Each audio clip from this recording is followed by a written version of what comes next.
para un salmo de aliento, de ánimo. Dice: alaba, oh alma mía, a Jehová. Alabaré a Jehová en mi vida. Cantaré salmos a mi Dios mientras vivo. No confíen en los príncipes ni en hijo de hombre, porque no hay en él salvación. Pues sale su aliento y vuelve a la tierra. En ese mismo día perecen sus pensamientos. Bienaventurado aquel cuyo ayudador es el Dios de Jacob, cuya esperanza está en Jehová su Dios, el cual hizo los cielos y la tierra, el mar y todo lo que en ellos hay, que guarda verdad para siempre, que hace justicia a los agraviados, que da pan a los hambrientos. Jehová liberta a los cautivos. Jehová abre los ojos a los ciegos. Jehová levanta a los caídos. Jehová ama a los justos. Jehová guarda a los extranjeros. Al huérfano y a la viuda sostiene, y el camino de los impíos trastorna. Reinará Jehová para siempre, tu Dios, oh Sión, de generación en generación. Aleluya. Voy a volver a leer este último versículo. Reinará Jehová para siempre, tu Dios, oh Sión, de generación en generación. Aleluya. Padre, te damos gracias. Esta palabra nos anima, nos alienta. Y en medio de las situaciones, sean fáciles o difíciles, tú estás ahí, Señor. Hay poder, como cantaba esta canción hace poco, Señor. Tu poder domina, tu poder reina. Tú eres soberano y tienes el control de todo lo que ocurre a nuestro alrededor y en todo el universo. Tu trono es un trono eterno y de justicia. Te damos gracias, Señor, porque tu palabra toca nuestro corazón y nos anima, nos levanta en medio de las pruebas, en medio de la dificultad. Te damos gracias por cada uno de nuestros hermanos, los que nos vemos ahora y los que no. Oramos por ellos para que tu Espíritu Santo sea fortaleciéndoles, tocando sus corazones, levantando esas rodillas caídas, cansadas. Gracias por la obra y la salvación que el Señor Jesucristo nos da. Te bendecimos, Señor, y esta palabra del Salmo 146. Qué bien que nos hace, Señor. Nos anima, nos levanta.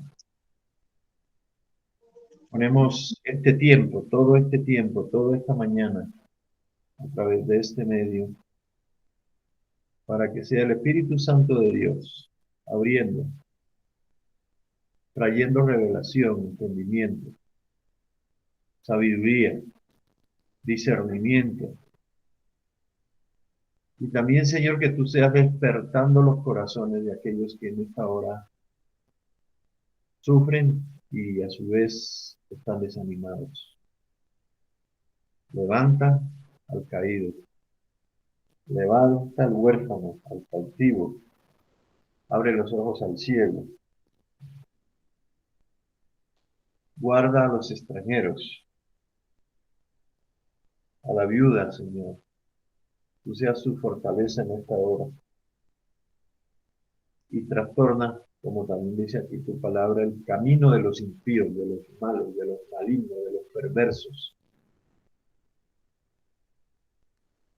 Reinará Jehová para siempre, de generación en generación. Aleluya. ¿Qué tal, hermano? ¿Cómo me les ha ido? Bien, bien, bien, bien. Le voy a pedir un favor, Cristian o Brian, si están por ahí a la mano. Ya está listo. Voy a pedirles un favor que me ubiquen ahí en la pantalla, Primera de Corintios, perdón, Primera de Tesalonicenses,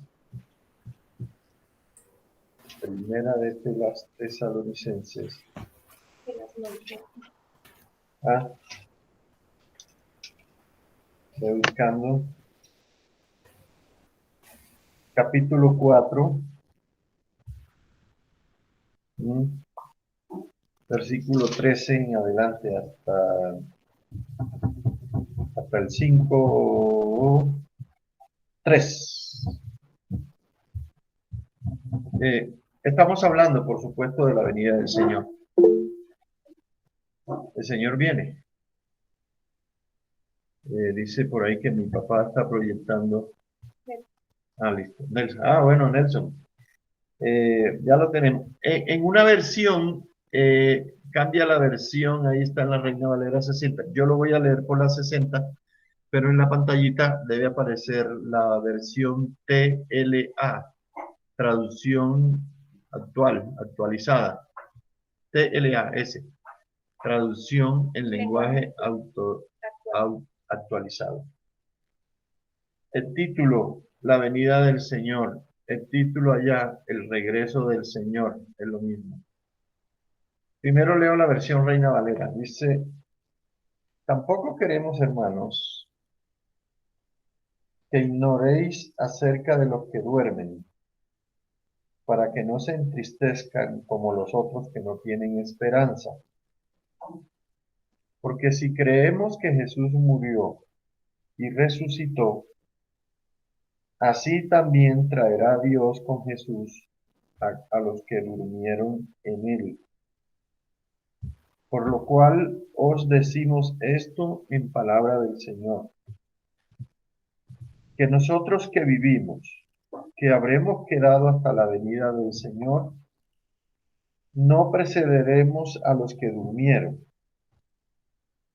porque el Señor mismo, con voz de mando, con voz de arcángel y con trompeta de Dios, descenderá del cielo. Y los muertos en Cristo resucitarán primero. Luego nosotros, los que vivimos, los que hayamos quedado, seremos arrebatados juntamente con ellos en las nubes para recibir al Señor en el aire. Y así estaremos siempre con el Señor. Por tanto, oiga bien, alentaos los unos a los otros con estas palabras. Pero acerca de los tiempos y de las ocasiones, no tienen necesidad, hermano, de que yo les escriba. Es decir, ustedes ya lo saben. Porque ustedes saben perfectamente que el día del Señor vendrá así como ladrón en la noche. Que cuando digan paz y seguridad, entonces vendrá sobre ellos destrucción repentina, como los dolores a la mujer encinta, y no escaparán. Eh, la, la versión TLA dice el regreso del Señor.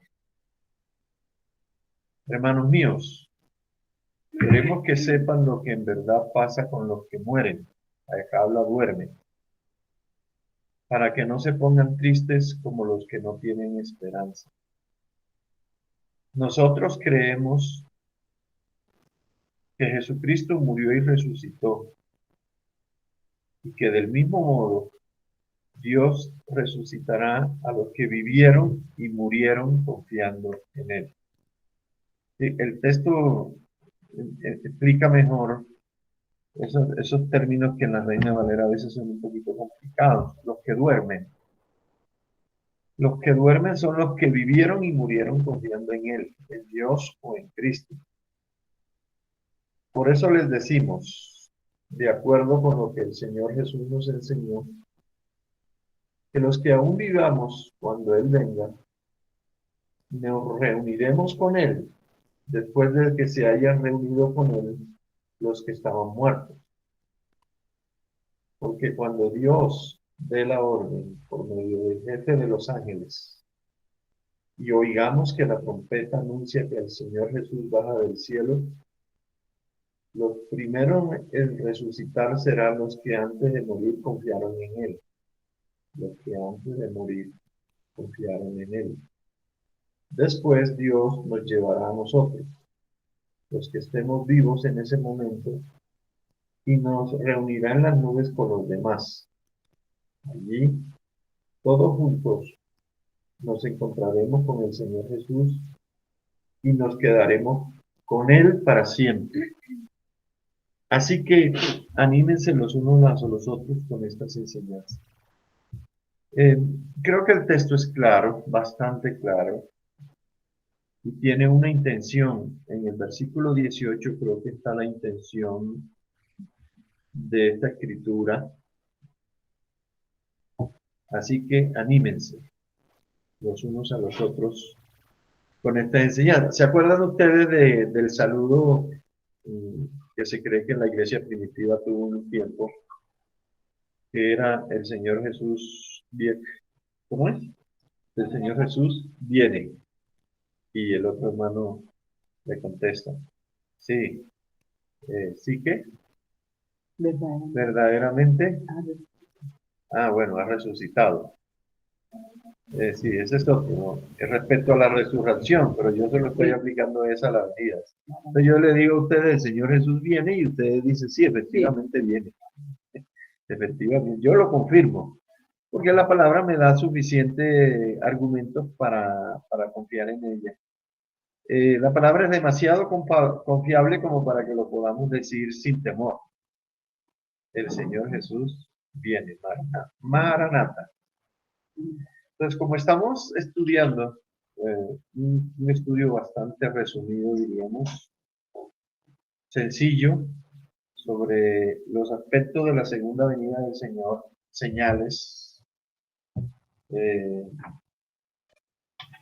Es bueno decir en este momento que señales del fin de los tiempos y señales de la segunda venida hay cualquier cantidad. Diríamos que montones de señales de tipo físico, de tipo espiritual y de tipo político. De tipo físico ubicaríamos terremotos, tsunamis físicos. Las estrellas caerán del cielo, la luna se convertirá en sangre, el sol quemará, dice el Apocalipsis. De tipo físico, inundaciones, granizos repentinos, volcanes, como se está viendo en estos días, unos volcanes que se están reactivando, incluyendo, está en riesgo otra vez acá en Colombia la del Nevado del Ruiz. Así que Armero puede quedar sepultado por segunda vez, es probable. De tipo religioso, el Señor también nos advirtió mucho, todo relativo a su segunda venida. Dijo que en los últimos tiempos habría falsos cristos, comenzó por ahí, los anticristos. Al final de los tiempos personificado en el anticristo. Falsos cristos, falsos profetas, falsos maestros, apostasía generalizada, y recordándoles que la apostasía es propia de la iglesia cristiana, no del mundo. El mundo es incrédulo, es apóstata también, pero no tiene esta característica, que es el pueblo de Dios. Y la apostasía se ubica es en el pueblo de Dios. El apóstol Juan dice, salieron de nosotros, pero no eran de nosotros. Salieron de la iglesia, salen de la iglesia. Falsos cristos, falsos maestros, falsos apóstoles, falsos profetas, dice que engañarán, aún si fuera posible, aún a los escogidos, si fuera posible. O sea que el poder de la apostasía es grande, en el sentido de que si fuera posible engañar a los escogidos, lo haría. Porque estos falsos maestros, y son personas preparadas en grandes universidades y todo lo que usted quiera, centros teológicos, seminarios, eh, se sientan sobre la palabra a sentar cátedra de su propia doctrina o torciendo las escrituras, como dice el apóstol Pedro, tuercen incluso las escrituras para su propia perdición. Entonces, estos falsos aún también harán milagros engañosos. La gente será engañada de esta manera, los cristianos en este caso.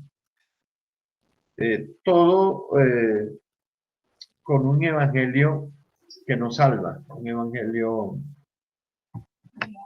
liviano, un evangelio sin demandas, un evangelio que no condena el pecado, que insiste más en la gracia de Dios y se olvida de la justicia y del temor del Señor. Entonces, todo esto es una forma de apostasía. Una forma de apostasía también es eh, ser ignorantes, que lo dice la carta de los Hebreos cuando menciona sobre la apostasía. No crecer espiritualmente hablando, no preocuparse por crecer, ya sea o estudiando las escrituras o haciendo estudios sobre ciertos temas referentes a la salvación.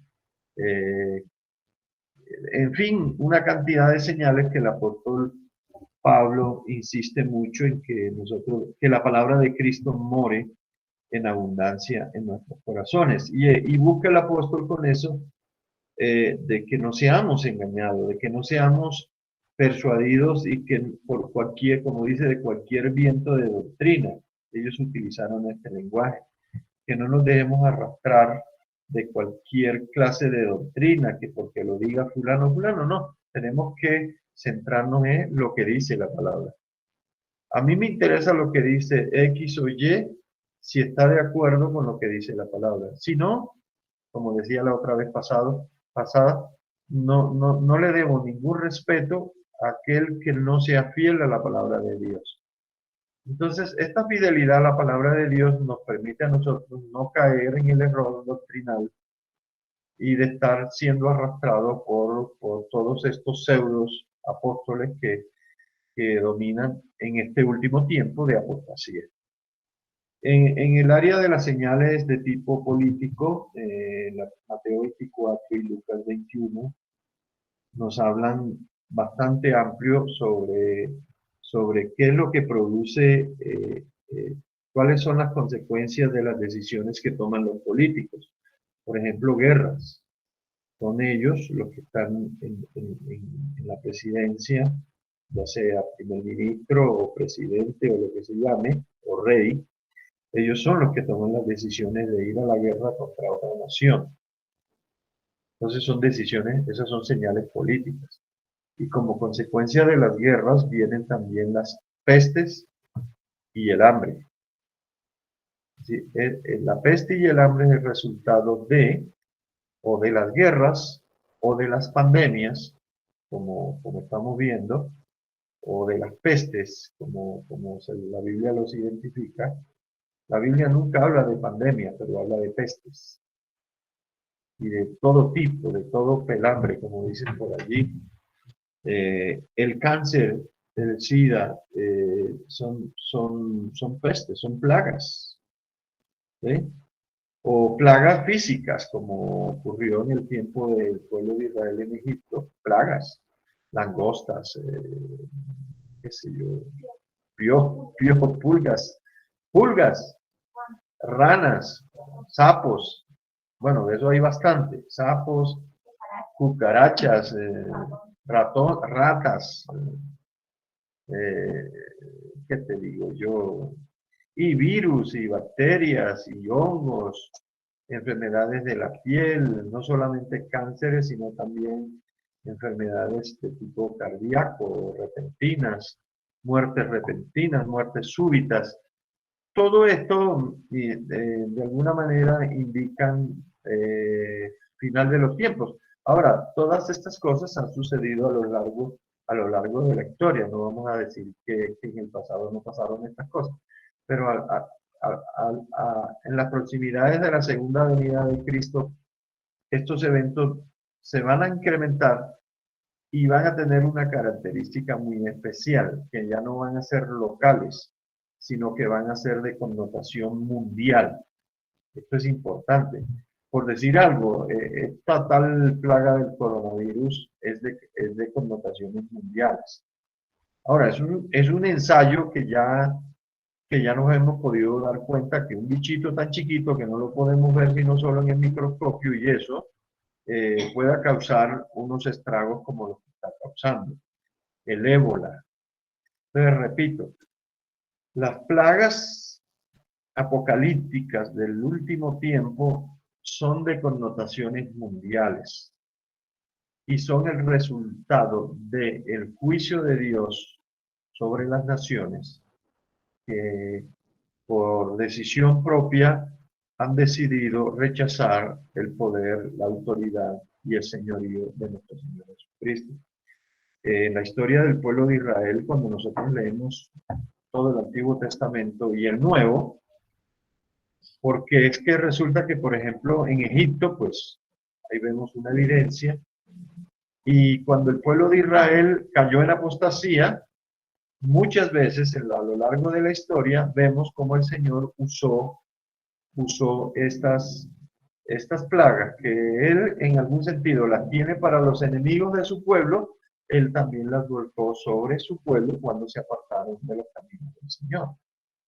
Entonces vemos abejas, sábanos, ahí en el Apocalipsis se ve, perdón, en el Antiguo Testamento, en el Éxodo, usted lo puede ver, como el Señor lo que tenía destinado para castigar a los impíos, también vino sobre el pueblo de Israel. Difteria, ¿cómo es que se llama eso? Que es una forma como de diarrea. ¿Difteria o difteria? ¿Cómo es?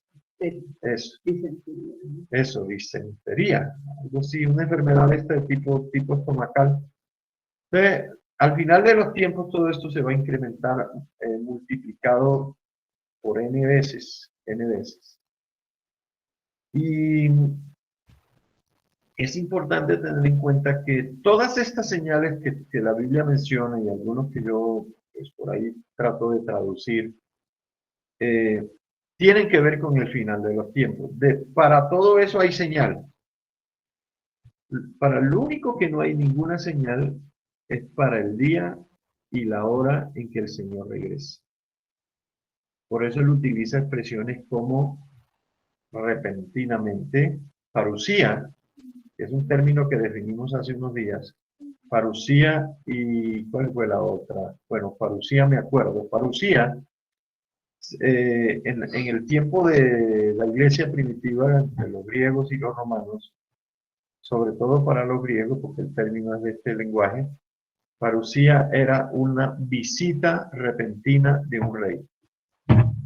Y cuando tú lo aplicas al Señor Jesús, cabe perfectamente la definición de este término. El rey aparecía, y el rey aparecía en caballo. Aparición en caballo repentina de un rey. Cuando un rey en la antigüedad aparecía repentinamente en un caballo como si fuese un asalto, la gente o se escondía o moría o algo terrible iba a pasar, algo iba a ser el rey. No así, por eso es que el Señor Jesús apareció la primera vez, en su primera venida, Él no apareció en un caballo. Además, no hay ninguna evidencia en la Escritura, por lo menos yo no le he leído, que Jesús haya montado en caballo. No es que de pronto no lo haya hecho, lo que pasa es que la Escritura no lo dice todo. Es probable que de pronto haya ido a un parque y haya ido a montar caballitos por ahí con María y José. Es probable, ¿no? Pero eso no está escrito en la Escritura. Lo que sí referencia muy bien es su aparición en Jerusalén como un rey de paz montado en un hijo de asna, un burrito pequeño, un burrito pollino, le llamaríamos así. que nadie había montado. Era exclusivo para él. Ese es el burrito más bienaventurado que hay en toda la historia, que montó el Señor Jesús el día en que entró. ¿Ah? Ese no es el burrito sabanero, por supuesto, ¿no?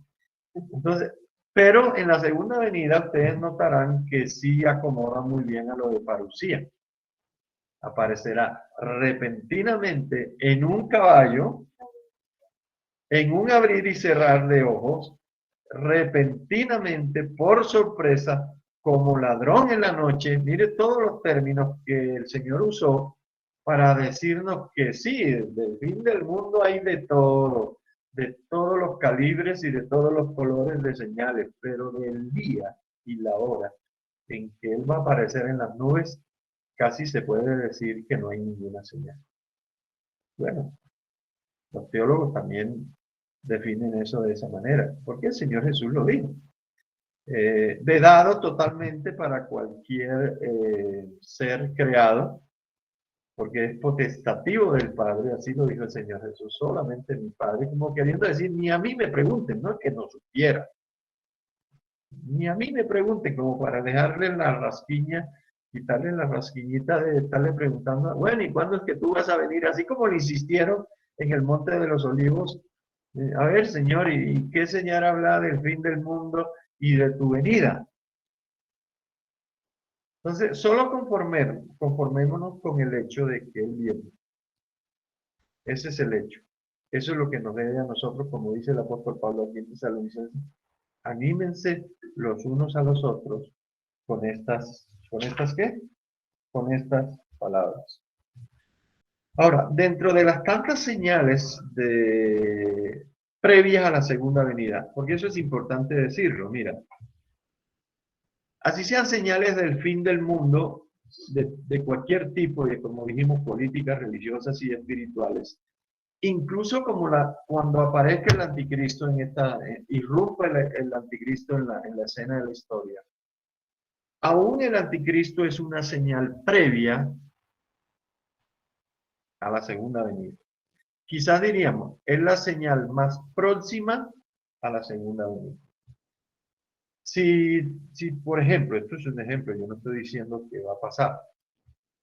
Supongamos que hoy apareció en las noticias, porque eso lo vamos a saber seguramente, si estamos vivos y si el Señor lo permite. Apareció una noticia. Aquí está el anticristo. Hoy, ¿cómo estamos hoy? 14, 13. Bueno, 14. 14 de noviembre de 2021, a las 21 horas apareció el anticristo en una escena. Empezaríamos a contar 7 años. Lo máximo que podríamos contar ahí serían 7 años. Y aparecería el Señor en las nubes del cielo.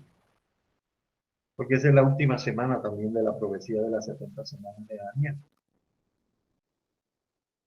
Entonces, ahí uno ubicaría tiempo. Y aún así, aunque sean 7 años, tú tampoco sabrías el día ni la hora. No se sabría. Solo si en el calendario de Dios sí está escrito. Una de las tantas señales que el Señor dio, que el Señor Jesucristo dio, y que dio el profeta Daniel, es, esto yo lo he dicho muchas veces, pero yo procuro recordarlo siempre, porque ya esta es una señal cumplida, una promesa que el Señor dio hace siglos y que ya está cumplida. De las 70 semanas de Daniel podríamos decir que se cumplieron las 69 y nos falta la semana 70. Una semana que son un periodo de 7 años. En algún momento podríamos hacer un pequeño estudio. ¿Cómo es que la escritura usa este lenguaje de semana para definir 7 años? En algún momento lo podríamos estudiar. Entonces, la reunión de Israel en Palestina es una señal clara, evidente del fin de los tiempos. ¿Sí? La palabra aliyah es un término, este sí es hebreo, es un término que significa retorno. Diáspora, es griego, Diáspora es dispersión, ¿sí? El Señor dijo en su momento al pueblo de Israel y lo advirtió, que si olvidaban su palabra, serían desarraigados de la tierra y serían dominados por naciones, como por ejemplo ocurrió con Babilonia, ocurrió con Asiria, ocurrió con Grecia y ocurrió con Roma. No podríamos decir que en el tiempo del pueblo de Israel en Egipto, el pueblo fue cautivo por Egipto. No, eso no es verdad. En ningún momento, porque el pueblo de Israel en realidad se estaba formando. Incluso dice la palabra que fueron 70 personas las que estaban en Egipto. Luego que allá se multiplicaron y ya formaron una gran nación y nació este rey opresor que no conocía a José, así dice la escritura, y oprimió al pueblo, pero el Señor lo liberó. Pero en cuanto a las otras naciones, en un tiempo en que el pueblo de Israel fue cautivo, fue primero por Babilonia, en el tiempo de Nabucodonosor, en el 596 antes de Cristo, ¿se acuerdan ustedes? Allá profetizó Daniel, Ezequiel, Zacarías y otros. De allá fue que regresaron nuevamente a la tierra con Esdras y Nehemías. Entonces eso se puede llamar una dispersión parcial y un retorno, porque fue solamente la nación de Babilonia la que los dominó. En el país del norte, digamos Israel del norte, capital Samaria, fueron los asirios, en los tiempos de estos reyes Antíoco, sobre todo Antíoco Epífanes IV, porque Epífanes, Antíoco era como el título de los reyes, como lo era el de los Césares. Entonces aparecen en la lista de los Antíocos como 8. Yo he leído, y si ustedes leen la historia de los Macabeos, se van a encontrar ahí esos detalles, muy bien contados. Entonces, Asiria también conquistó el país del norte y Nabucodonosor el país del sur, es decir, Judea. Entonces, estos fueron, por decir algo, dispersiones parciales. En el tiempo también de Nabucodonosor, acuérdense ustedes, ahí por medio del profeta Jeremías, algunos fueron a dar a Egipto. Pero resulta que Nabucodonosor conquistó también Egipto.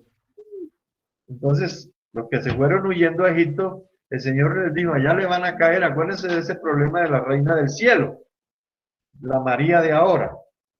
Ahí aparece esa profecía en Jeremías, que ningún hombre de Judá volvería a pronunciar nunca más el nombre de Jehová en la tierra de Egipto. Eso es una sentencia dura.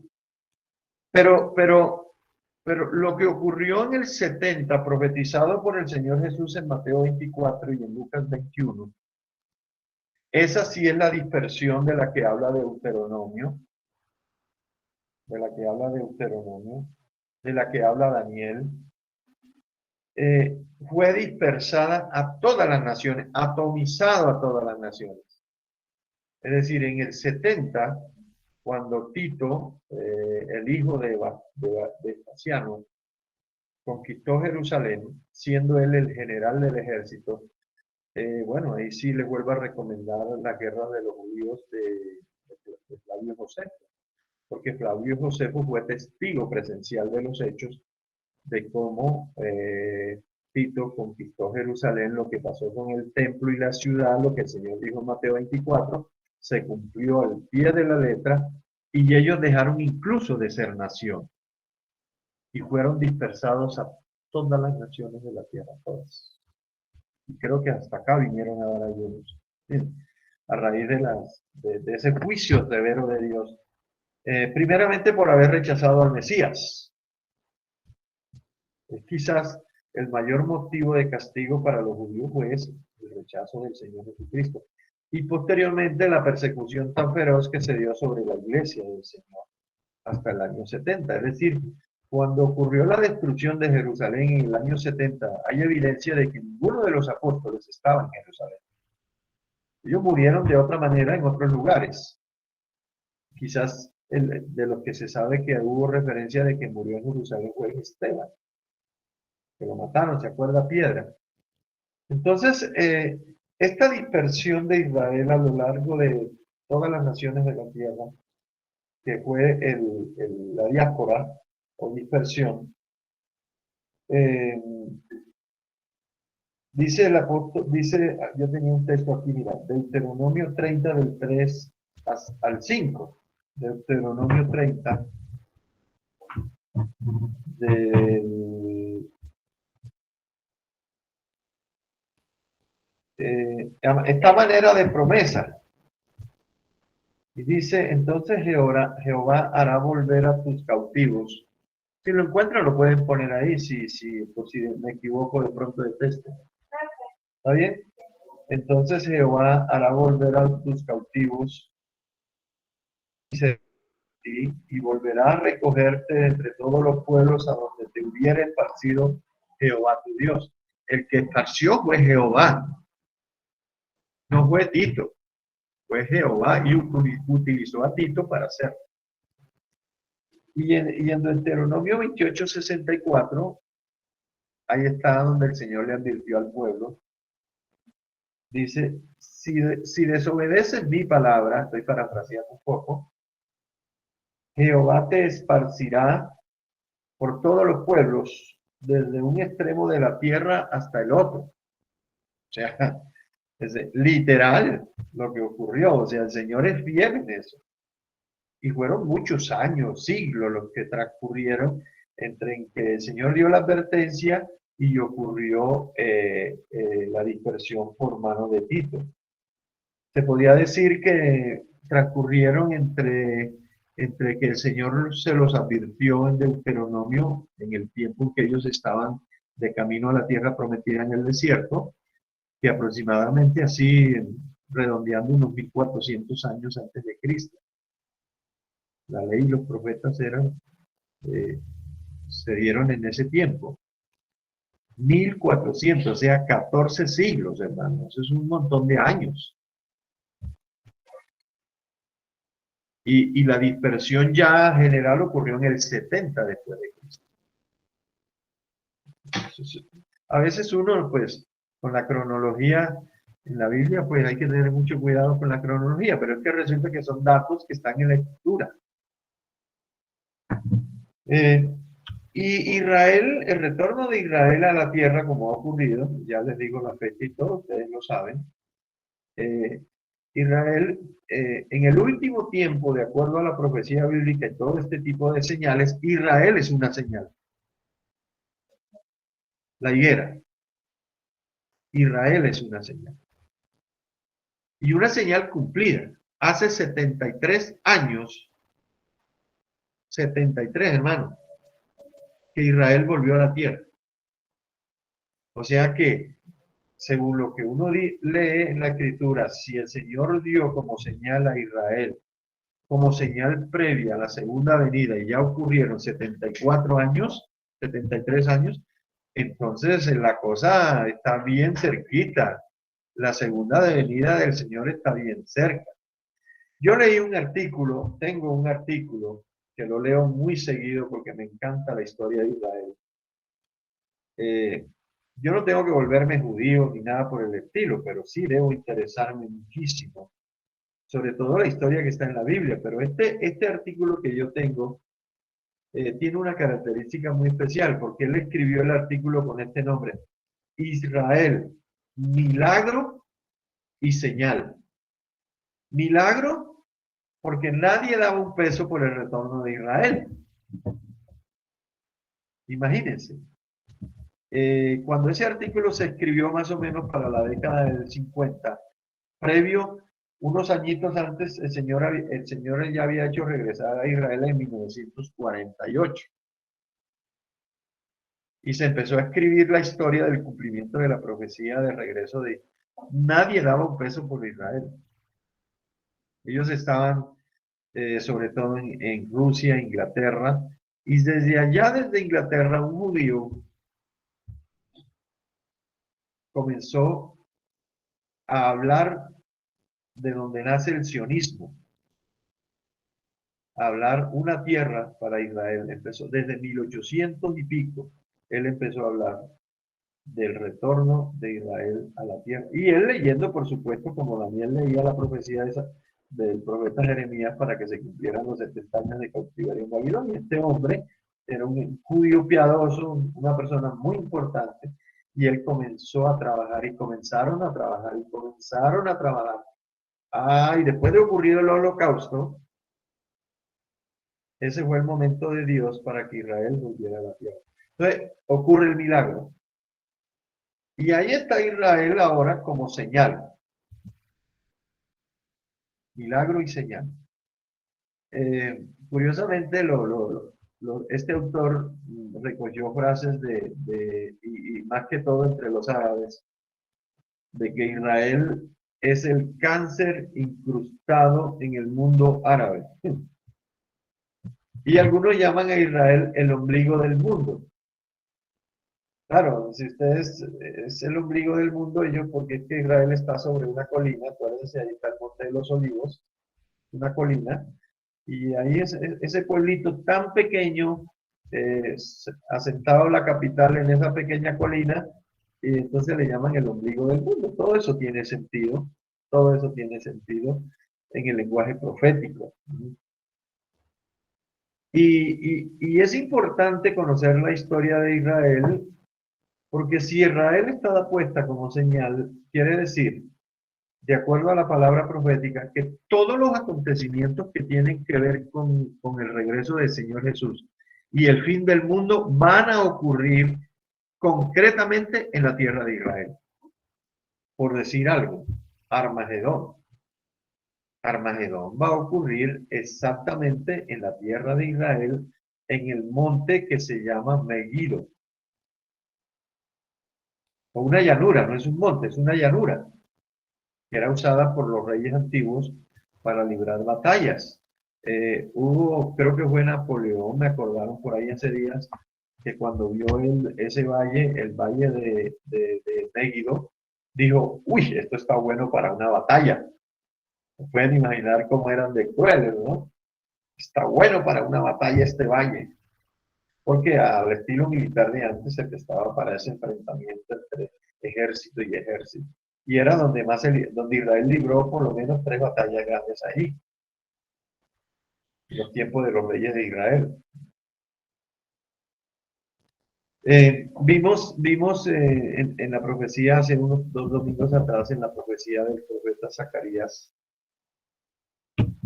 que el Señor Jesús va a poner sus pies concretamente en el punto en donde a él le gustaba estar cuando estaba acá en la tierra por primera vez, en el Monte de los Olivos, su lugar preferido. Él dijo, ese lugar me encanta tanto que ahí voy a volver, el Monte de los Olivos. ¿Sí? Y bueno, tantos eventos. Allí se reconstruirá el tercer templo, que esa es una señal que no se ha cumplido. En Israel ocurrirá la reconstrucción, oiga bien, reconstrucción del tercer templo, y será el último. Y en Israel aparecerá el anticristo. Y es en Israel y en el templo donde el anticristo se autoproclamará como Dios, sentándose ahí en el mismo templo, proclamándose como Dios, exigiendo adoración. Señal que también está por cumplirse muy próximamente. Yo estimo, por lo que he leído respecto a la reconstrucción del templo de Jerusalén, este templo de Jerusalén se cree que ya todos los materiales están listos, falta algo, que ocurra algo. Y los judíos mismos, hoy, aunque en incredulidad y todo, lo van a construir. Mire, es un hecho, hermano, lo van a reconstruir.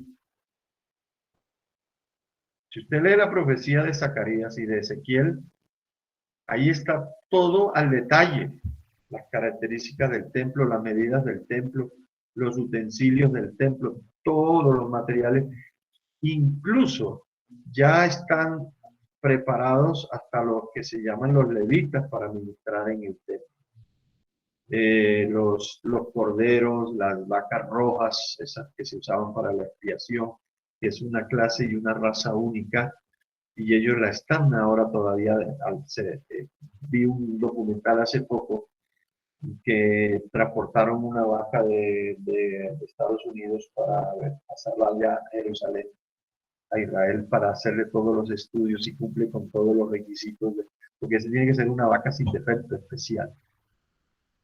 Como Jesús, un símil de Jesús, que ya tienen toda la indumentaria del templo. Tiene que aparecer el arca, están por ahí también en eso. El arca tiene que aparecer en cualquier momento, si es que ya no la tienen y no lo han revelado. Entonces, hermanos, la segunda venida de nuestro Señor Jesucristo está marcada por una serie de eventos cumplidos y por cumplir, que se han cumplido delante de nuestros propios ojos. Yo no había nacido cuando Israel volvió a la tierra, es decir, yo nací 10 años después. Yo soy modelo 59. Pero yo estoy seguro que de los que están ahí, por ejemplo, Heriberto, que es de los principios de 1800, ¿cierto, Heriberto? Heriberto es de la generación que vivió cuando Israel volvió a la tierra. Déjeme decirle, pastor, que yo fui testigo de los últimos días de Hitler, en los cuales los comandos de prácticamente los ejércitos norteamericanos, ingleses, dominaron y fui testigo, como tú dices, de la proclamación de la del territorio de Israel prácticamente para los israelitas. Y todo eso sucedió prácticamente de los aliados en Inglaterra. Eso lo proclamó y lo llevaron allá, ¿no? Toda esa cosa. O sea, gracias al Señor, Él me ha dado. Y ojalá el Señor me conserve para llegar a la segunda venida. Mira eso. Amén. Así es, hermano. Así es la actitud a la que el Señor nos llama a estar cuando sabemos que ya está por ahí, hermano, la trompeta ya la deben estar afinando allá arriba en el cielo para el regreso de nuestro Señor Jesucristo. Entonces, fíjense, así como yo, aunque nací unos años después, soy testigo del regreso de Israel a la tierra, Heriberto fue testigo presencial, es probable que haya aparecido en los medios. Algunos formaron parte de esos ejércitos que permitieron el holocausto y todo esto y el regreso de Israel el 14 de mayo de 1948, la fecha es exacta. La ONU proclamó esto por una resolución de que en Palestina se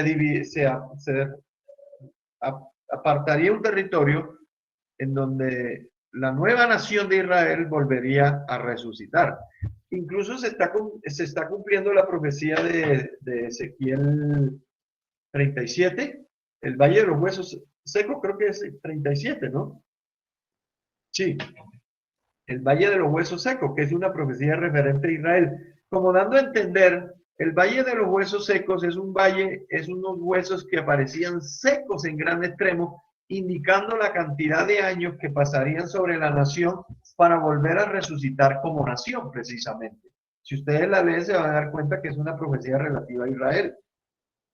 Secos en gran extremo, al punto que el profeta, cuando el Señor le dijo y le preguntó, profeta, ¿revivirán estos huesos? Él fue hasta pesimista cuando dijo, Señor, están tan secos que solamente tú lo sabes si resucitarán o no, dando a entender los siglos que pasaron sobre la nación de Israel hasta que volvieron a resucitar como nación. Pero eso es un acto soberano de Dios, no se nos olvide eso. La ONU en este caso simplemente es un instrumento en las manos de Dios para que sus propósitos se cumplan con su pueblo.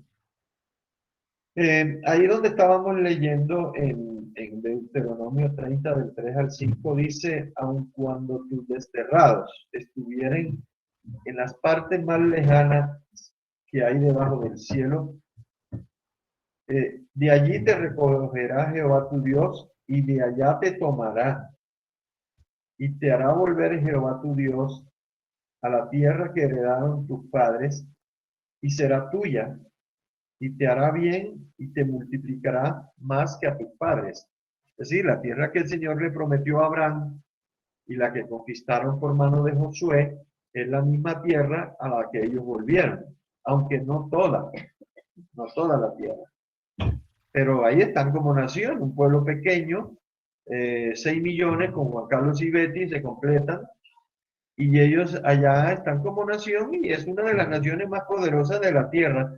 Es más, una de las, de acuerdo a la profecía, una de las naciones más visitadas de toda la tierra. Es decir, Israel puede darse el lujo de vivir del turismo de los hombres y mujeres y creyentes que, de acuerdo a la palabra de Dios, quieren ir a la tierra de Israel para saber qué ha consistido el milagro de su resurrección y lo que ellos han logrado hacer en tan poco tiempo, en 74, 73 años. Nosotros que llevamos cualquier montón de siglos no hemos podido hacer lo que ellos han hecho en 73 años. Pero es que la palabra de Dios está sobre ellos, las promesas de Dios están sobre ellos y efectivamente el Señor tiene los ojos puestos en ellos. Así como el Señor tiene los ojos puestos en ellos para bendición, también les ha dado duro cuando ellos han decidido apartarse de los caminos del Señor. Igual pasa con cualquiera de nosotros. Así que tanto Isaías como Zacarías y otros profetas hablaron de esta promesa a Israel. Isaías 11 del 1 del 1, de 11 o 11, no lo leas. Ezequiel 36, 8, 37, 11, 38, 8. Entonces, ya vimos que cuando ocurrió esta dispersión mundial, que fue en el 70 después de Cristo, y cuando ocurre el retorno en el 1948 de nuestra era común también. De ese mismo versículo de Deuteronomio 30, creo que el 24, si no estoy mal, el Señor les dijo, no, perdón, Lucas 21, 20 y 24. El Señor les profetizó de esta manera, y cuando vieren a Jerusalén rodeada de ejércitos, los de Tito, en el 70, sabed entonces que su destrucción ha llegado. Ahí, en ese momento.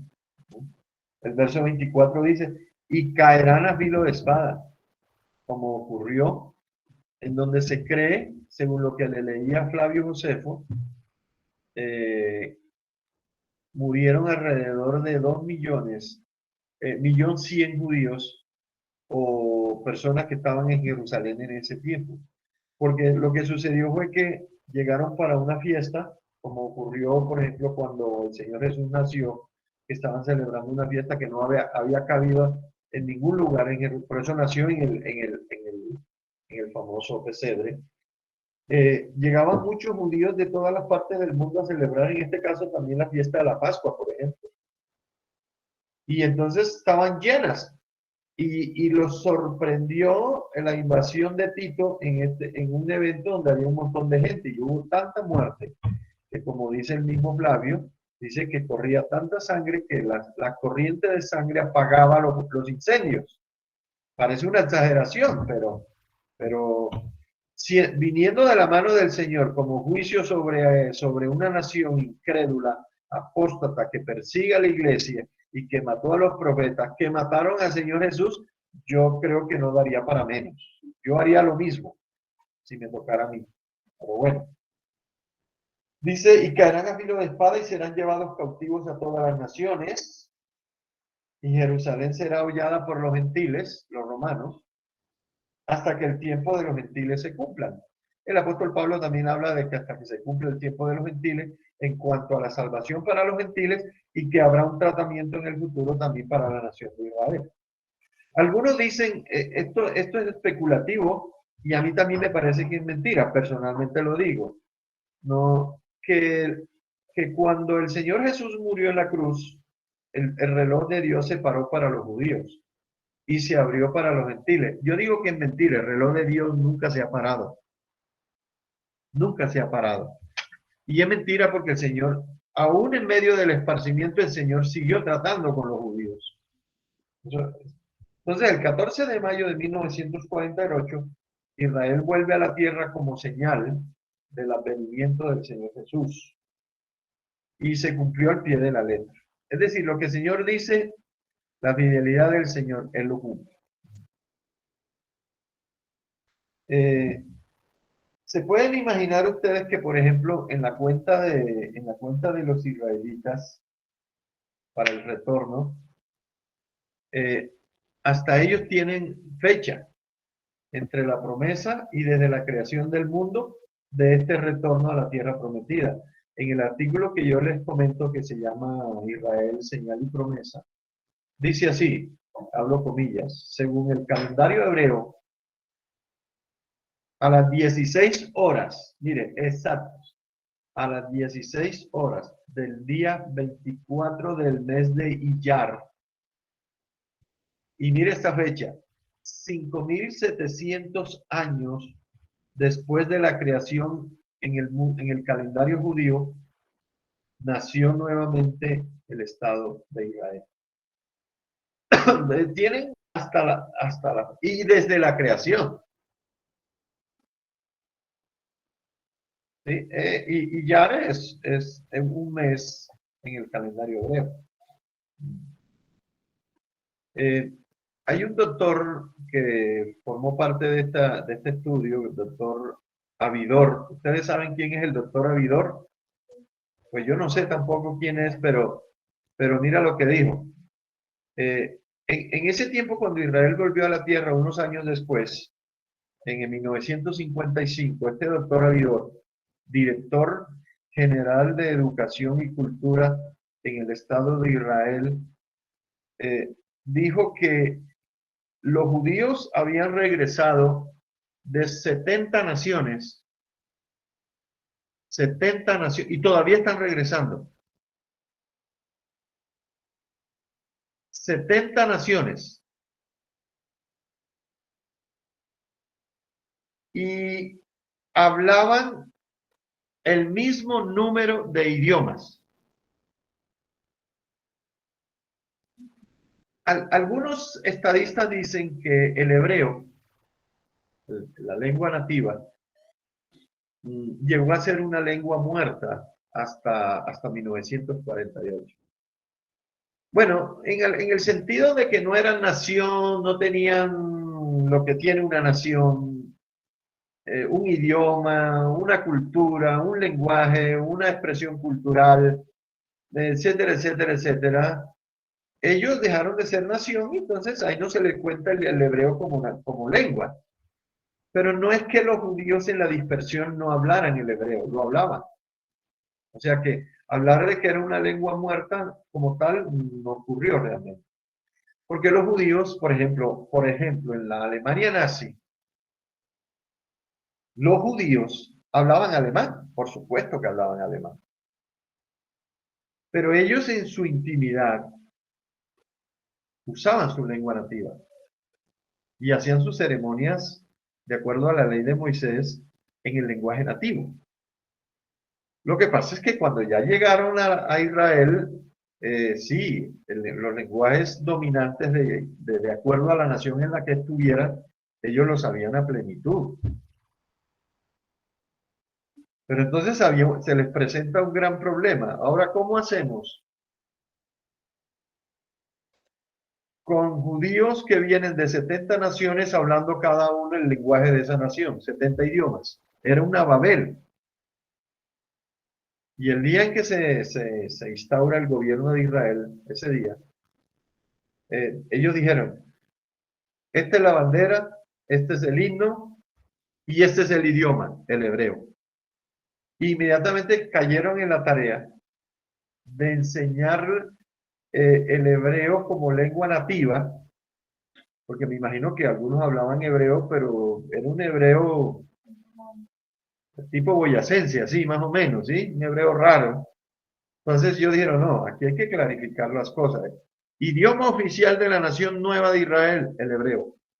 Y en todas las escuelas, eso hay evidencia, hay estudios, este que yo tengo es uno, en donde ellos se empeñaron en decir, sí, usted sabe chino, japonés, porque había hasta judíos en China, en Etiopía, hablando esas lenguas por allá de los indígenas, de allá de África, judíos en Rusia, judíos en Inglaterra, judíos en Babilonia, judíos en Grecia, en Roma, hablando latín. Y entonces, claro, imagínense, es un resurgimiento no solamente también del idioma, sino también de la palabra, porque se dice de que ese día que se instauró la nación de Israel, uno de los rabinos de ahí, uno de los duros de ahí de Israel, dice que llegó con los rollos del mal muerto. Habían descubierto, casualmente, mira, descubrieron los rollos del mar muerto, es decir, la palabra volvió a resurgir para ellos. Mira, hermano, esto es maravilloso. Esta historia de este pueblo es una historia maravillosa, inspiradora, quiero decirle además. Repito, uno no tiene que volverse judío, pero uno tiene que leer la historia y amar a este pueblo como el Señor nos manda. Es algo que a nosotros nos representa una gran bendición. Porque dice que todas las promesas y todos los profetas son de allá. No hay ningún profeta en la Biblia que sea de una nación diferente a la hebrea. No por lo menos que yo he leído, no existe ninguno. Todos eran hebreos. ¿Por qué? Porque el Señor quiso. Entonces, esa Babel de idiomas, Israel tuvo que curarla y se llevaron muchos años hasta que todos aprendieran el lenguaje nacional. Ellos hoy en día es una nación multilingüística todavía, porque ellos, sí, ellos hablan el hebreo perfecto y todo, pero ellos hablan muy bien el inglés. Y todo también porque, pues, esa tierra de Palestina, cuando ellos recibieron el gobierno o la tierra, estaba dominada por los ingleses. Acuérdense de eso. Estaba dominada por los ingleses y esa era la lengua que dominaba en ese momento, esa tierra era lo que formaba, lo que llamamos hoy el mundo árabe. Ahí están los palestinos, por ejemplo. Los sirios, estaban los sirios, dominados por los sirios. El profeta Daniel, a mí me llamó mucho la atención en el profeta Daniel, porque el profeta Daniel 12:7 de la segunda parte, y él viene hablando de señales antes en Daniel 12, antes está la profecía de las 70 semanas. Y esta otra profecía, el profeta Daniel la escribió de esta manera. En solo este versículo, en esta partecita, dice así: y cuando se acabe la dispersión del poder del pueblo santo, un poquitico más adelante, porque es el versículo 7b, 12:7b. Ahí dice, en esa versión que tiene Nelson, esto terminará, la profecía esa que le está dando terminará cuando termine la destrucción del pueblo de Dios, es decir, dentro de 3 años y medio. En la Reina Valera dice, cuando acabe la dispersión del poder del pueblo santo Israel, estas cosas serán cumplidas, estas cosas serán cumplidas. Tendríamos que leer toda la profecía desde el 9 de Daniel en adelante para entender cuáles son las cosas que está hablando el profeta Daniel, que se cumplirían, incluyendo la venida del Mesías y la muerte del Mesías, y también la destrucción de Jerusalén, la dispersión, y también donde se termina la dispersión del pueblo de Israel. Cuando se acabe la dispersión del pueblo de Israel, el año 48, dice Daniel, estas cosas serán cumplidas. Vaya qué cosas que hay.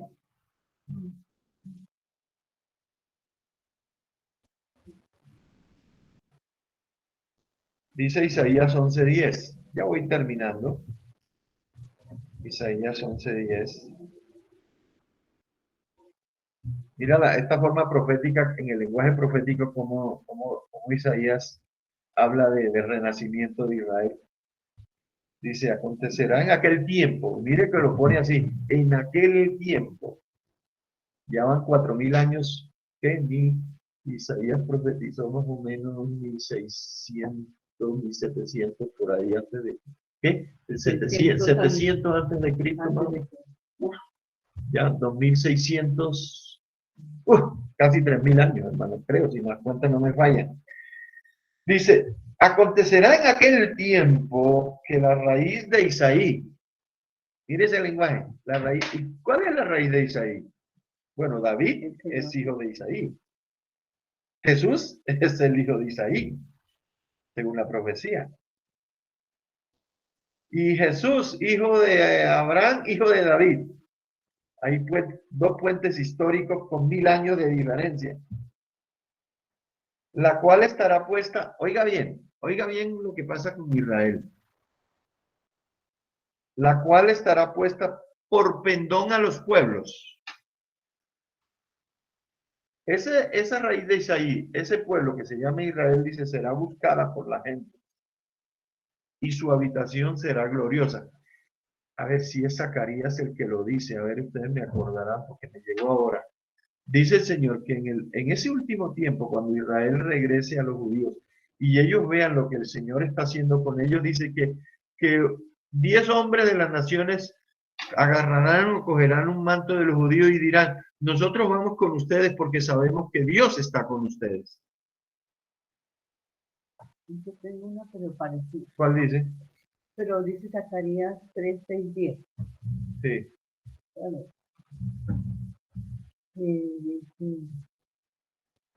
La que está buscando un texto. Hay muchos, por supuesto, muchos textos. Esto, hermano, mire, me he gastado casi una hora y es apenas un resumen de lo que yo he estado estudiando y leyendo. Israel como señal y promesa. Dice, y el ángel de Jehová amonestó a Josué diciendo, así dice Jehová de los ejércitos, si anduvieres por mis caminos y si guardares mis ordenanzas, también tú gobernarás mi casa, también guardarás mis actos, y entre estos que aquí están te daré lugar. Escucha pues ahora, José, sumo sacerdote, tú y amigos que se sientan delante de ti, porque son varones simbólicos. He aquí yo traigo a mi siervo, el renuevo, porque he aquí aquella piedra que puse delante de Josué sobre esta túnica, sobre esta única piedra hay 7 ojos. He aquí yo grabaré su escultura, dice Jehová de los ejércitos, y quitaré el pecado de la tierra en un día. En aquel día, dice Jehová de los ejércitos, cada uno de vosotros convidará a su compañero debajo de su vid y debajo de su higuera. Hablando dice que creo que es la coronación simbólica de Josué, si no estoy mal el título, ¿no? 8:23 dice Sí. Carolina Tuyo.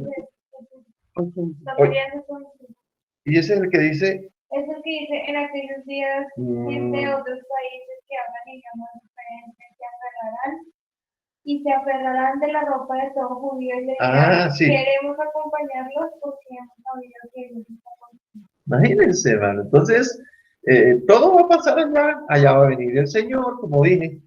Entonces, la intención que tengo yo, pues, al hacerles caer en la cuenta de que esta es una señal cumplida, y hace 73 años, como ya he dicho muchas veces, tiene la intención el Señor siempre, como la tenía el apóstol Pablo, el apóstol Pedro, cuando él habla, hermanos, aliéntense. Cuando ustedes oigan que estas cosas acontecen, levanten la cabeza, miren hacia arriba. Yo sé que van a estar si de pronto por ahí, en la gran tribulación, hermano, y algunos hermanos que no están en la gran tribulación, pero están padeciendo cosas. Cuando ustedes vean que estas cosas empiecen a suceder, no se enranchen ni se camuflen en sus casas como hoy, sino que levanten la cabeza porque vuestra redención está cerca. Entonces siempre el Señor, a pesar de que nos da esas advertencias, porque son sanas para la iglesia, el Señor siempre da una palabra de aliento, siempre da una palabra de ánimo, siempre procura, bueno, sí, hay que revisar cómo andamos con todo, porque pues voy a terminar con esa partecita muy importante sobre la actitud que la iglesia debe tener cuando oye todas estas cosas que están sucediendo alrededor de todo el mundo y con Israel en los últimos tiempos. Entonces el Señor le está diciendo a la iglesia, o como si Pablo nos dijera, hermano, mire, este último tiempo, pues sí, están desbordadas la inmoralidad, la apostasía, la inseguridad, el alineamiento de naciones en contra de Israel, porque esto es otro elemento que también todo se está cuadrando, como dicen por ahí, las fichas se están moviendo. Hasta 1900, hasta este tiempo, diríamos en este último siglo, Rusia no era nada, ¿me entiende usted? China tampoco, y estos países apóstatas, enemigos de Israel, se están alineando. Siria, Rusia, Egipto, como habla por ahí, que se reunirían en contra de Israel. La misma Alemania, los jafetitas, Rusia y Alemania son jafetitas, de los hijos de Noé. Ellos se van a alinear en contra de Israel hasta que ocurre las dos invasiones que van a venir de Rusia contra Israel. Eso está profetizado también. Va a ser terrible también un tiempo para ellos, porque ellos todavía están en incredulidad. Países como, por ejemplo, Irán. Irán es Persia. Irak es Babilonia. Esos países están resurgiendo, son enemigos acérrimos de Israel. Lo quieren destruir. El cáncer, ellos dicen, el cáncer en nuestra tierra es Israel. Y otras cosas que se están cumpliendo en cuanto a tiempos peligrosos, como le escribe el apóstol Pablo a Timoteo, por ejemplo, el carácter de los hombres postreros, hombres malos, perversos, impíos, y una lista larga de características de los hombres de los últimos tiempos. Por ejemplo, la sofisticación de las armas que existen hoy en día. Cuando Daniel dice, y la ciencia se aumentará, tiene que ver con este desarrollo no solamente científico, sino también del conocimiento del Señor, porque la profecía, algunos intérpretes dicen que cuando se refiere de que la ciencia se aumentará, no solamente tiene que ver con el adelanto científico, sino también con el conocimiento de la ciencia del Altísimo. Hoy hay más revelación, hermano. Eso quiere decir que el conocimiento ha crecido también, no solamente en el ámbito de la ciencia y la medicina y la tecnología, el transporte, los medios de comunicación, sino que también la ciencia del Altísimo cada vez es mayor. O sea, ya nosotros hoy en día no tenemos excusas para decir es que yo no sé. Es que a mí no me dijeron. Si el Señor le va a sacar la excusa a toda la tierra, ¿qué queda para nosotros? Entonces se están creando todas las condiciones alrededor de este pueblo que se llama Israel, y entonces va a aparecer el anticristo y por supuesto también la segunda venida de nuestro Señor. Ahora, el mundo espera al anticristo, nosotros no esperamos al anticristo, aunque venga. Nosotros esperamos al verdadero, no al anti, al que es Rey de Reyes y Señor de Señores, el Verbo de Dios, ese que aparece ahí con muchas diademas en Apocalipsis 19, con la ropa teñida de sangre. Bueno, la mayoría de los intérpretes dicen que es la sangre de los enemigos. ¿Y qué pasa si también sería de la sangre, como simbólico de la sangre que él derramó en la cruz? También puede ser, ¿no? Entonces muchas cosas sucederán y otras están en cursos, están hoy. Hoy, si usted simplemente es receptivo al lenguaje profético, seguramente hoy, en este día, en esta hora, en algún lugar de la tierra se está cumpliendo una señal de la palabra profética. Hoy, en este momento, en este instante. Pero la pregunta final es esta. Porque el asunto es la iglesia. ¿Y qué pasa con la iglesia del Señor? Si sabemos ya todo, ahí estamos estudiando, estamos escudriñando las escrituras, tratando de entender la abundancia del lenguaje profético que tiene que ver con la segunda venida, etcétera, etcétera, etcétera. Pero yo me hago esta pregunta, ¿de qué sirve, de qué nos sirve a nosotros, como iglesia del Señor incluso? ¿De qué sirve saber toda esta profecía, ser un maestro en escatología bíblica, si no estamos preparados para el encuentro del Señor? ¿De qué sirve? Porque pues yo me puedo ufanar de lo mucho que estudio y lo que sé y del seminario donde fui y soy un experto en la exposición de la profecía bíblica, ¿ve? Pero la pregunta es, ¿de qué me sirve a mí saber todo eso y si no estoy preparado? Pero, entonces ahí nos damos cuenta cómo el apóstol Pedro, el apóstol Pablo y toda la escritura y la que leímos hoy, por ejemplo, cómo el Señor siempre dice, ojo, estén alerta, no duerman. No duerman como los demás. No sean como la iglesia tibia del Apocalipsis. Creo que era la de la Odisea, si no estoy mal. ¿Cuál era la tibia? Por ahí puede ser. Creo que es la de la Odisea, sí. ¿Cómo estará vestida la novia del Cordero? Y esto tiene que ver con la santidad, la integridad. ¿Qué clase de iglesia es por la que viene el Señor? ¿Qué clase de iglesia? Ahora, la Biblia sí revela las características de la novia del Cordero. Dice que debe estar ataviada, vestida de lino fino, limpio y resplandeciente como lo describe ahí en Apocalipsis 19, referente a todo ese ejército celestial que seguía al Señor, vestidos de lino finísimo, limpio y resplandeciente, y que tiene que ver con las obras de los justos. Esto lo dice Apocalipsis también en 19. Entonces, debemos preocuparnos. Sí, está bien, podemos aprender. Yo lo dije, la palabra de Cristo mora en abundancia. Tenemos que aprender mucho, tenemos que leer, tenemos que procurar entender lo más que podamos. Si todavía no entendemos de pronto todos estos acontecimientos, yo repito lo que dije muchas veces, quedémonos con el hecho, Él viene. Ahora, si Él viene, ¿cómo debo estar yo dispuesto? ¿Cómo debo estar yo preparado?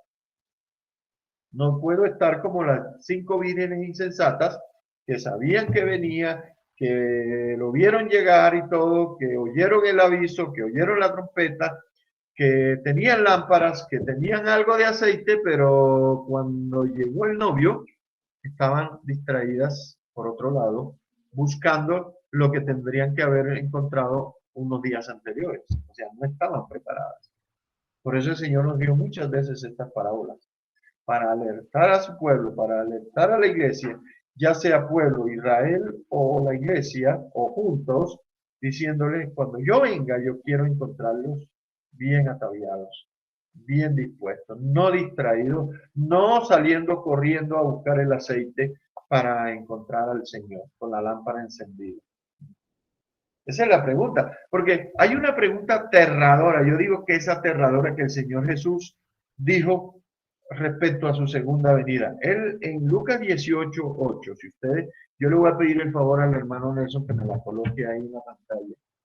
En Lucas 18:8, el Señor Jesús hizo esta pregunta, que es terrible esta pregunta. Sí. Y uno dirá, bueno, ¿y qué es lo que va a pasar? ¿Qué es lo que está pasando? Bueno, hay mucha gente que está renegando de la fe, hay mucha gente que las pruebas los han dominado. Entonces dice, pero cuando yo, el Hijo del Hombre, regrese a este mundo, ¿acaso encontraré gente que confíe en Dios? Una pregunta terrible, mi hermano. Y mire que tiene que ver con nuestra fe. Y cuando vuelva el Hijo del Hombre, cuando regrese el Hijo, hallará fe en la tierra. Oiga, sin fe es imposible agradar a Dios. Y aquí el Señor está dudando, como si estuviese dudando. Es como si también dijera, es mejor regresar pronto antes que no haya nadie a quien recoger. Y cuando venga el Hijo del Hombre, hallará fe en la tierra. Qué advertencia tan tremenda. ¿Qué será lo que estará pasando en el mundo en el momento previo a la segunda venida? ¿Qué hará? Que aún la fe de la gente se acabará. Y yo estoy hablando de fe genuina, no es lo que el mundo llama fe. Yo creo tal cosa, no, fe. Fe, que es un don del Espíritu Santo, oiga bien. Ahora, cuando nosotros leemos a lo largo de toda la historia del pueblo de Israel, desde que salió, desde que Dios llamó a Abraham y empezó a formar un pueblo y lo sacó de Egipto y los pasó por el desierto hacia la tierra prometida, la norma del pueblo de Dios y la norma para la iglesia siempre ha sido la misma. Los tiempos no han cambiado eso de la exigencia del Señor. ¿Y saben cuál es la norma de Dios para el pueblo de Israel a lo largo y de la iglesia a lo largo de toda su historia, sin santidad, nadie verá al Señor. El Señor no ha cambiado ni la va a cambiar. Esa es una norma absoluta de Dios. Los levitas en Entonces, no se puede ser un cristiano de medio pelo. No se puede ser un cristiano tibio. No se puede ser un cristiano distraído. No se puede ser un cristiano que posterga cuando no hay garantía de vida, máximo en estos tiempos. Sino que tiene que ser una fe, aunque pequeña como un grano de mostaza, pero genuina. No una fe postiza, prestada, vendida por los vendedores de indulgencias de hoy en día. No, eso yo no lo puedo comprar en el almacén de la esquina, ni me lo puede dar ningún pastor, ellos me ayudarán en algo a llegar a ese punto de fe personal en la que yo creo en Jesucristo. Pero pregunta el Señor, y cuando venga el Hijo del Hombre, hallará fe en la tierra, y que la norma sigue siendo la santidad. Dice el Salmo, me gustó el Salmo 93:5, ahí en medio del Salmo dice, la santidad conviene a tu casa. Claro que conviene, porque la santidad, vivir en santidad es lo contrario a vivir en pecado. Y el que ama el pecado, odia la santidad. Creo que ya lo encontró por ahí, lo está buscando el hermano Nelson. Dice ahí en el verso 5, dice, la santidad, bueno, dice, tus testimonios son muy firmes, hablando de la palabra del Señor. Dice, la santidad conviene a tu casa, oh Jehová, por los siglos y para siempre. La santidad es por los siglos y para siempre. Conviene a tu casa. Ahora, la santidad es porque Dios es santo. La norma es por lo que Él es, por su naturaleza. La santidad conviene a tu casa. Sé santo y mira, porque Él es santo. Pablo, sé santo en vuestra manera de vivir, en toda vuestra manera de vivir. Entonces la palabra es de ánimo. Yo llamo a la reflexión, por supuesto, a revisarnos cada vez. Dice Primera de Tesalonicenses 3:13, dice, para que sean, ¿cuál es la intención del Señor al hablarnos de todas estas cosas de diferentes maneras? Para que sean afirmados vuestros corazones, irreprensibles en santidad delante de Dios nuestro Padre. Y mire que lo relaciona con la venida, en la venida de nuestro Señor Jesucristo con todos sus santos. Es el verso 13, ahí está, mire. Para que sean afirmados. ¿Cuál es la intención del Señor? Para que sean afirmados vuestros corazones irreprensibles en santidad delante de Dios nuestro Padre en la venida de nuestro Señor Jesucristo con todos sus santos. Es que el llamado es a la santidad. Sí, y los levitas y la mitra sagrada, santidad a Jehová. Dice que hasta en los caballos, hasta en las ollas en Jerusalén, todo era santidad, santidad dedicado al Señor, apartado para el Señor. Dice Hebreos 12:14, seguid la paz con todos y la santidad sin la cual nadie verá al Señor. ¿Sí? Y lo que ya dije, la iglesia tiene que estar vestida de lino limpio, resplandeciente, en donde el lino fino representa la obra de los justos, Apocalipsis 19:8 y 14. Entonces, sí debemos preocuparnos por las señales, sí debemos preocuparnos por la segunda venida, aprender lo que más podamos, pero debemos practicar la santidad. ¿Sí? Entonces, el Señor nos llama al equilibrio. ¿Sí? No ser ignorantes, pero también ser santos. Nuestra actitud debe ser, como dijo el Señor en otra enseñanza que Él dio, velad, perseverar, orad, velad y orad, porque no sabemos a qué hora aparecerá el Señor. Velad y llorad porque no sabemos a qué hora aparecerá el Señor. Que el Señor les bendiga, que el Señor les anime, que el Señor los ayude, que el Señor les revele, que el Señor les muestre, que el Señor ponga temor en nuestros corazones y que sabemos que Él viene pronto en las nubes del cielo por una iglesia pura y santa que proclame el nombre del Señor. Amén. Dios les bendiga y Dios les ayude. Amén.